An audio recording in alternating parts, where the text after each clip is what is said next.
today the regime of properties.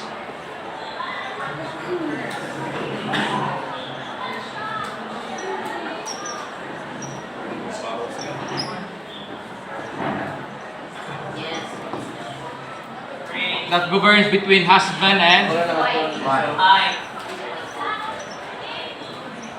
So there are how many? There are actually 4. We have the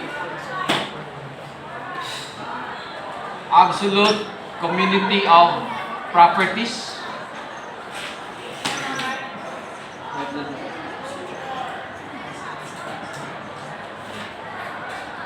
Conjugal partnership of gains.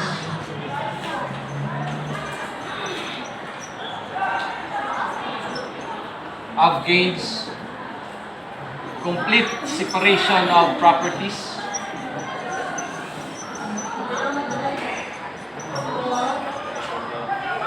And other regimes.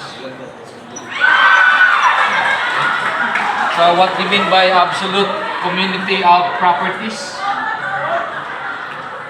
Anything that you bring before the marriage, okay, forms part of the family properties.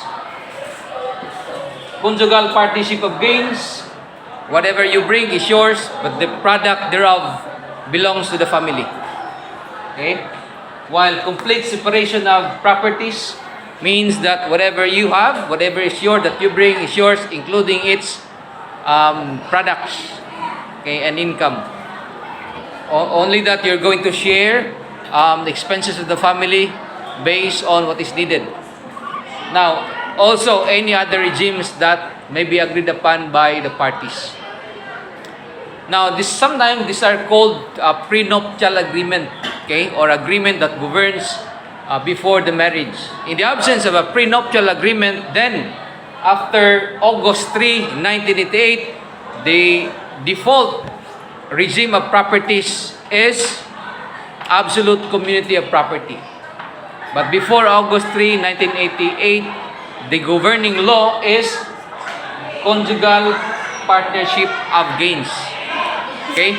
So, conjugal partnership of gains is that whatever you have is yours, but the products or the income thereof will be redound to the benefit of the family.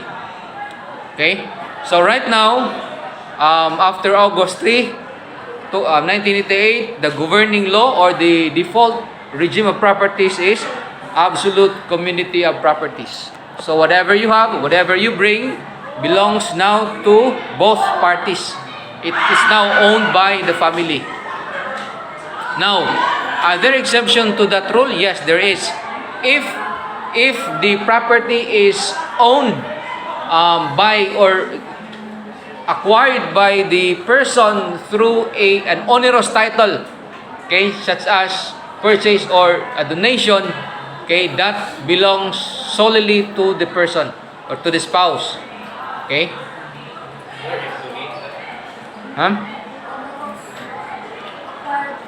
Acquired through like a gift from your parents, onerous or a gratuitous title. That's for absolute, sir, Sam. Yeah, absolute community of properties. Now, remember, if you marry, the title may now be the name of the person married to somebody, okay, as the spouse. The married to there indicates only a relationship or the status of the person, but it doesn't mean there that the woman also owns the property. So again, that would depend on whether or not the property was acquired through a gratuitous title or an onerous title. Now, if it is acquired after the marriage, then the property now belongs to the community property. Okay, so it is now owned by both spouses. So you have to know the difference here. Absolute community of property, whatever you bring to the family belongs to the family already.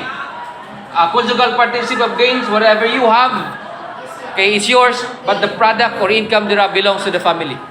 Complete separation of the properties, whatever you have is yours, including its income. But you have to share portion expenses of that for your family. And the other one is that other regime that may be agreed upon. So there are four regimes of properties. Like other regions, sir. Okay, some groups or indigenous cultural communities have different types or agreement they have. Anything that you can agree upon. Okay? So, but that should be entered into before marriage settlement.